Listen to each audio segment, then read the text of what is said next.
এয়া পিঁয়াজ আদা আৰু নহৰুৰ পেষ্টটো বনাই ল'লোঁ। আজি গ্ৰীণ চিকেন এটা বনাম বুলি ভাবিছোঁ। কেৰাহীটো গৰম হ'ল, মই অকণমান তাতে পাঁচফোৰণ দিম। পাঁচফোৰণখিনি পকাৰ পিছতেই আদা নহৰু পেষ্ট কৰি থৈ দিছোঁ।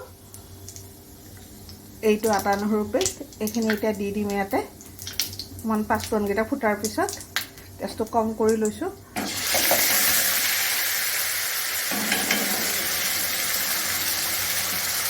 এতিয়া এইখিনি 2-3 মিনিটমান সময় ভাজিব লাগিব, ৰঙচুৱা হ'বলৈকে, ব্ৰাউন কালাৰ হোৱালৈকে ভাজিম আমি।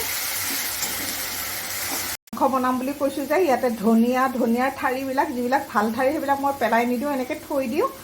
এতিয়া তাৰ লগত মই জলকীয়াও দিম 4-5টামান। আপুনি যেনেকৈ জলকীয়া খাই যিমানখিনি লাগে বুলি ভাবে সিমানখিনি দি দিব। আৰু আদা নহৰু পিঁয়াজৰ লগত পিচিছোঁ, ইয়াতে অকল জলকীয়া দি পিচিলেই হৈ যাব। গ'ল। এতিয়া ইয়াত হালধি দিম। হালধি দিয়াৰ পিছত নিদিলেও হয়, গ্ৰীণ কালাৰ যদি আপুনি কৰিব খোজে নিদিলেও হয়। এয়া মই জিৰা পাউডাৰ দিলোঁ 1 চামুচ। 1 চামুচ ধনিয়া পাউডাৰ দিছোঁ। আৰু কেঁচা জলকীয়া মই পিচিছোঁৱেই ধনিয়াৰ লগত, সেইকাৰণে জলকীয়া গুড়ি নিদিলেও হৈ যাব। এতিয়া অকণমান সময় লৰাওঁ আৰু লৰাই মই চিকেনখিনি ভজা হৈ গ'ল। এতিয়া ইয়াত মই চিকেনখিনি দি দিম। চিকেনখিনি ভাজিব লাগিব এতিয়া 5 মিনিট, 10 মিনিটমান সময় আমি ভাজিম। 5 মিনিট ভাজিলে নহ'ব, 10 মিনিটমান সময় ভাজিব লাগিব। এতিয়া নিমখটো দি দিওঁ।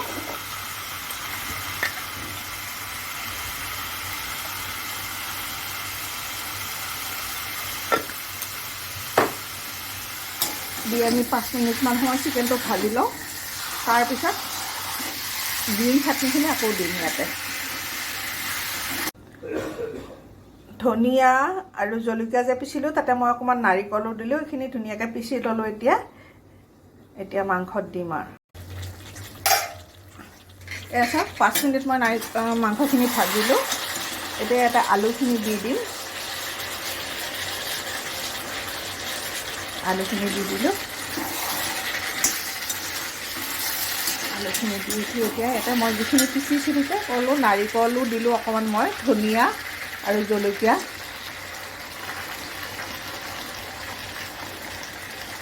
আপুনি যিমানখিনি, এয়া মোৰ প্ৰায় 750 গ্ৰামছ মাংস, তাতে এমুঠি ধনিয়া আপোনাক লাগিব আৰু জলকীয়া মই 5টা দিলোঁ আৰু নাৰিকল অকণমান দিছোঁ মই।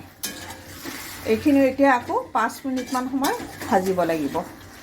তাৰপিছত আমি পানী দিম। এতিয়া আমি ঢাকনি দিম ইয়াতে আৰু 3-4 মান লৰাব লাগিব ঢাকনিখন আঁতৰাই। এয়া চিকেনটো চাওক 5 মিনিট হৈ গ'ল। হৈ যোৱাৰ পিছত এতিয়া লৰাই দিব লাগিব আকৌ, আৰু 5 মিনিট সময় ভাজিব লাগিব। আকৌ ঢাকনি দিম আমি লৰাই চৰাই। এয়া চাওক 5 মিনিট হৈ গ'ল। এতিয়া ঢাকনিখন আঁতৰাই দিলোঁ। এতিয়া দেখিছেনে ধুনীয়াকৈ তেল উঠিব ধৰিছে। এতিয়া ইয়াতে আমি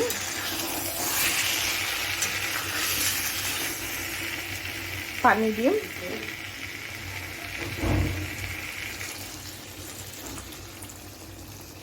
আপোনাক যিমানখিনি যেনেকৈ ভাবে সিমানখিনি পানী দি দিব আপুনি। পানী নিদিয়াকৈ যদি শুকানকৈ খাওঁ বুলি ভাবে শুকানকৈও খাব পাৰে। মই নাৰিকল দিয়াৰ কাৰণে অকণমান বস্তুটো মানে লাইট গ্ৰীণ কালাৰ হৈছে। আৰু ইয়াত এতিয়া মই গৰম মছলা দিম। গৰম মছলা আধা চামুচ দি দিলোঁ। দি এতিয়া আকৌ আমি তাত 5 মিনিটমান সময় উতলিবলৈ দিম। উতলি পেলাই তাৰপিছত আমি নমাই দিম। এয়া চাওক 5 মিনিট হৈ গ'ল। এতিয়া মই ঢাকনিখন আঁতৰাই দিলোঁ। এয়া চিকেনটো হৈয়ে গৈছে।